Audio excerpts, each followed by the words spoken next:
ایمان راوړل دي. دویم دا چې د قرآن مجید الفاظ د کول دي. دریم دا چې قرآن مجید معنی زده کول دي او بیا نورو ته ښودل دي او د هغې په احکاماتو باندې عمل کول دي. مونږ په قرآن مجید ایمان راوړی دی چې قرآن مجید د الله کلام دی.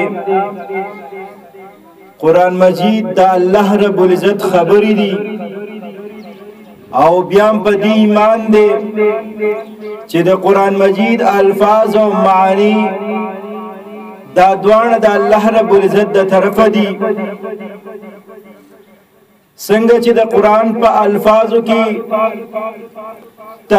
تبدیلی ناراضي او چام چې پکې بدلون راوستو اګه د زور زیر اعتبار سره وي او که د حروفو اعتبار سره وي هغه دې سره کافر ګرځي.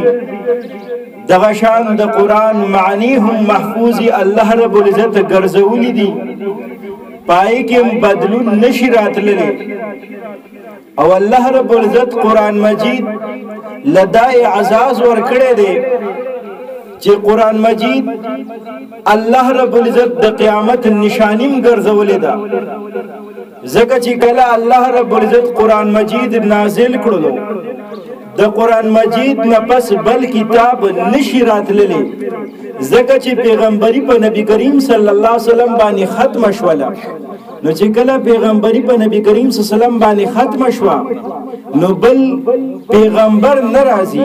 نو چې کله بل پیغمبر ناراضي نو بل کتاب به الله رب العزت ناراضي. قرآن مجید تر د قیامت پورې زمونږ د پاره راه هدایت ده، د هدایت یو ذریعه ده، د الله رب العزت د نزدېکت یو ذریعه ده. ځکه چې نبی کریم صلی الله علیه وسلم ته د ټولو نه خوښ د ټولو نه محبوب عمل هغه د قرآن مجید تلاوت دی. ځکه چې امام مالک رحمه الله کله یو کم سل ځله الله رب العزت تجلی ولیدله خوب کلی، نو الله رب العزت نمه مختلف تپوسونه کول، خو یو پیره دا ارزو تمنا وکړه کچری ما دی پیره الله رب العزت تجلی په خوب کې ولیدله، زه به دې پوښتنه کوم چې یا الله ته په کوم عمل باندې ډېر زیات خوشحالیږي چې هغه عمل زه مسلسل کوم. چې کله وده شو نو خوب کې الله رب العزت تجلی بیا ولیدله، بیا یې پوښتنه وکړه یا الله ته په کوم عمل باندې ډېر زیات خوشحالیږي چې هغه عمل زه بار بار کوما.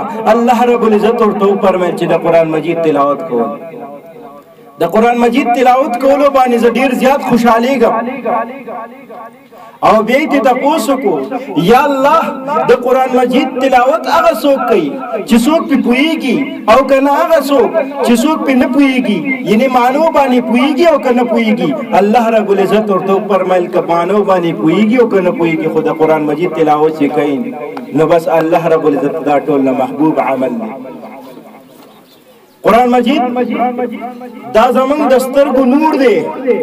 ځکه تاسو وګورئ نن زمونږ زړونه مرضونو کې مبتلا شوي دي، سترګې بېحیا کې مبتلا شوي دي، دماغ هم مختلفو وسایسو کې مبتلا شوي دي. زمونږ لاس او خپې دا په کنټرول نه دي. زمونږ تمام اعضا چې کوم دي هغه مختلفو طرفونو سمتونو طرف ته روان دي.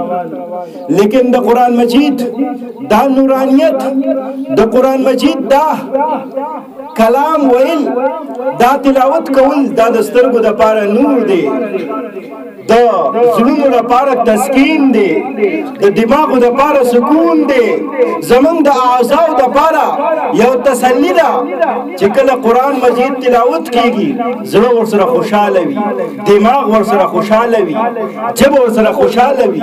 ځکه چې د قیامت په ورځ کله دنه تپوس وکړي چې پوزې غوږونو ژبې لاس خپو تاسو بس اعمال کول، نو چې کله دی تلاوت اوریدلې وي په وګونو باندې تلاوت یې کړې وي په جبه باندې او دغه شان تلاوت هغه دهان په زړه کې راوستي وي سوچ او فکر د قران مجید وي نو یقینا دی به جواب هم صحیح ورکړي او خوشاله به نو قران مجید زمونږ د زړونو لپاره تسلی ده قرآن نو قرآن د دې د نوم نه دا پته لګي قربت الهی لومبه قربت الهی د قرآن ویلو سره به د الله رب العزت نزدېکت حاصلېږي د قرآن تلاوت کولو سره به د الله رب العزت هغه